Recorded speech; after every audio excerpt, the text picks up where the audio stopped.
Hey, Cav here.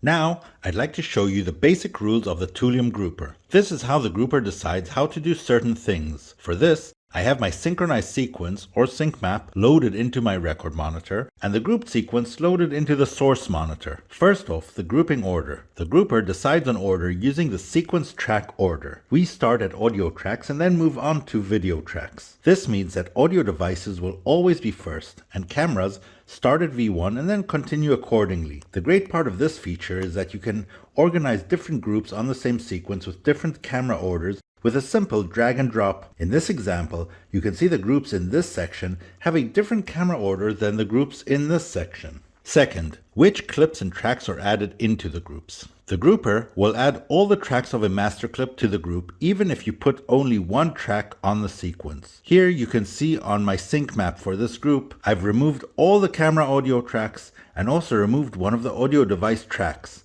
But in the final group, we have all the tracks from all the clips in this group. I'll note here that the grouper will use any subclip or auto sync that you have created in the same way that it'll use a master clip. Thirdly, how does the grouper handle cuts in clips or trimming of a clip? For this one, the grouper will create a new subclip according to how you have cut the clip on the sequence. As you can see here, the master clip has been trimmed down.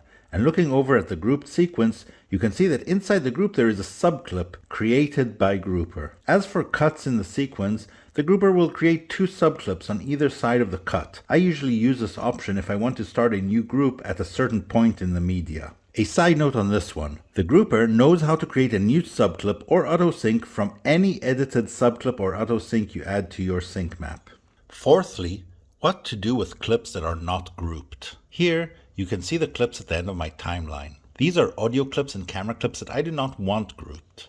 The grouper will place the original clip on the sequence, just as long as they don't overlap with any other clip. For our last grouper rule, this is a special one for slow motion clips.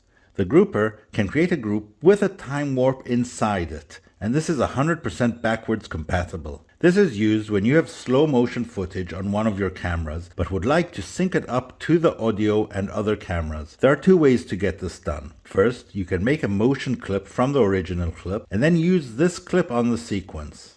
The second way is to add a time warp in the timeline. I just want to add that it would need to be a constant speed time warp. The grouper will create a subclip that is compatible with any Avid version. Okay, so one more thing. And this is about the splicing of the groups onto the sequence. The grouper splices onto the sequence only the parts of the group that have video. You can always match frame the group to get to that trailing audio, or even just trim it in the timeline.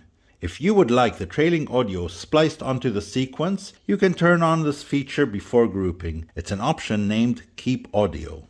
So these are the basic grouper rules. Please contact us with any questions that might arise. Check out our blog for more details at toolium.org/blog.